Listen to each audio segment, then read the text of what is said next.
Imagine acordar um dia e descobrir que tudo o que você aprendeu sobre DNA não é exatamente mentira, mas é apenas a superfície de algo muito maior.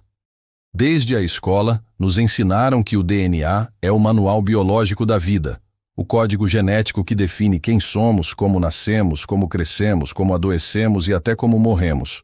Mas, e se o DNA não fosse só biológico? E se além de carregar informações físicas ele carregasse mensagens? Mensagens que não são visíveis ao microscópio, mas que influenciam pensamentos, comportamentos, coincidências e até conexões entre pessoas que nunca se viram? Essa é a teoria do DNA mensageiro. A ideia de que a molécula mais importante da vida não serve apenas para construir corpos, mas para transmitir algo que estamos apenas começando a perceber. O ponto de partida está em algo que os cientistas já sabem, mas quase nunca assumem abertamente. O DNA não é apenas um código, ele é um sistema de comunicação. Ele envia sinais, recebe sinais, responde ao ambiente, modifica-se de acordo com estímulos externos e, em algumas espécies, parece até antecipar mudanças antes que elas aconteçam. A epigenética já provou que experiências podem alterar a expressão genética, inclusive experiências emocionais. Mas essa teoria vai além. Ela sugere que o DNA não apenas guarda memórias biológicas, mas memórias invisíveis, sutis, talvez até não humanas. É como se cada célula fosse uma cápsula, e cada cápsula carregasse mensagens que atravessam gerações, e talvez até dimensões. O que torna essa teoria tão perturbadora é que ela começa a ganhar ecos em pesquisas reais, e não no campo da ficção. Em 2013, um estudo feito com camundongos chocou a comunidade científica.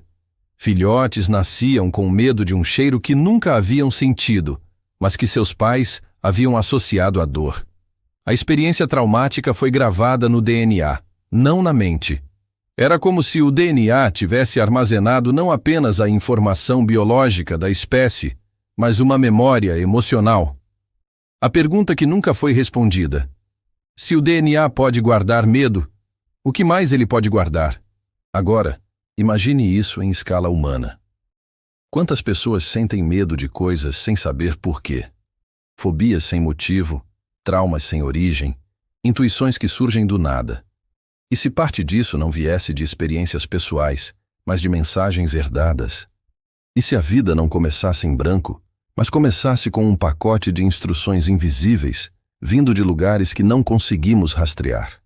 A teoria do DNA mensageiro sugere que o DNA não é passivo nem estático. Ele é um transmissor. E mais, ele poderia funcionar como um receptor. Alguns pesquisadores independentes afirmam que a estrutura do DNA se comporta como uma antena biológica em frequências que ainda não são totalmente compreendidas. Quando um pensamento forte, uma emoção intensa, um trauma profundo acontece, esse evento não desaparece totalmente. Ele vibra, e essa vibração pode codificar-se no DNA e viajar. Só que viajar para onde? Para outras células? Para outros corpos? Para outras gerações?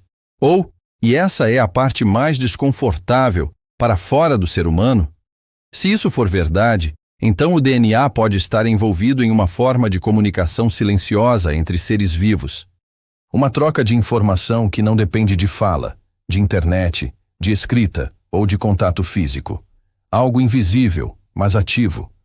Algo que talvez explique por que certas pessoas sentem conexões inexplicáveis, por que gêmeos separados relatam pensamentos simultâneos, por que certos traumas se repetem em famílias, mesmo quando não são contados. Talvez não seja só psicológico, talvez seja genético, ou melhor, mensageiro. E se essa comunicação não fosse apenas entre humanos? Há relatos fascinantes no campo da biologia que mostram que plantas conseguem alertar outras plantas sobre perigos, mesmo sem encostar.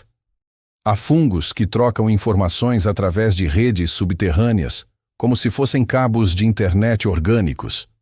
Há animais que agem em conjunto sem qualquer linguagem aparente.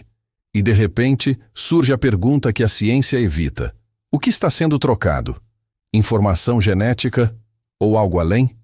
Em 1995, um cientista russo chamado Pyotr Garjajev sugeriu algo tão ousado que sua pesquisa foi praticamente apagada dos círculos formais. Ele dizia que o DNA era capaz de interagir com frequências sonoras e eletromagnéticas como se fosse um sistema linguístico, uma espécie de linguagem viva. Ele dizia que o DNA entende códigos, responde a padrões e pode ser alterado por palavras, emoções e vibrações.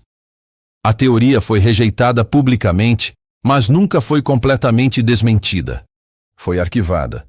E como tudo que vai para o fundo da gaveta, ficou mais interessante.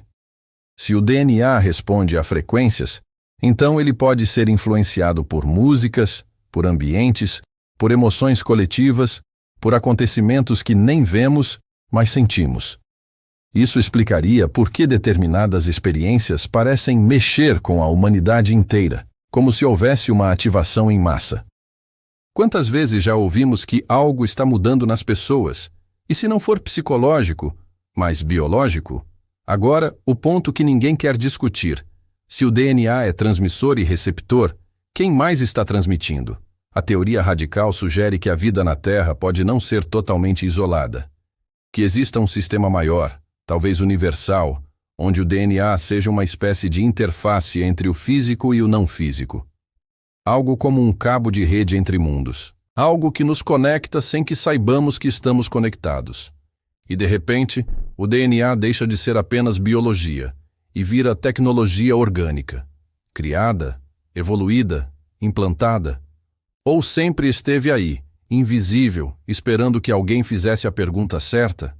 E essa pergunta é: o DNA está apenas registrando a vida? Ou está obedecendo a algo?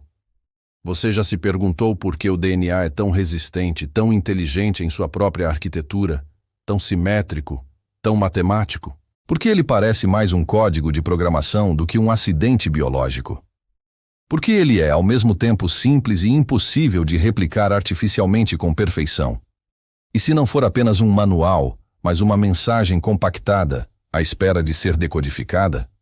Talvez não sejamos nós que carregamos DNA. Talvez seja o DNA que nos carrega. Esse pensamento muda tudo. Porque, se o DNA é mensageiro, talvez ele traga instruções para o futuro, não só o passado. Talvez ele ative coisas quando for a hora certa. Talvez novas gerações estejam nascendo com códigos que ainda não foram lidos. E se a evolução não for apenas adaptação ao ambiente, mas ativação de conteúdo armazenado? E se o próximo passo da humanidade já estiver dentro do DNA, e não no mundo externo? Isso faria uma pergunta ecoar. Estamos vivendo a vida ou sendo vividos por ela? No fim, a teoria do DNA mensageiro não quer provar que somos controlados. Ela quer mostrar que talvez sejamos parte de um sistema infinitamente maior do que a biologia. Que talvez a ciência ainda estude a casca da maçã sem morder a fruta. Que talvez a vida não seja apenas carne, sangue e osso. Talvez sejamos receptores de algo que ainda não conseguimos traduzir, mas que já está aqui, pulsando em cada célula. E a questão real não é: o DNA guarda mensagens? A questão é: estamos prontos para ouvir?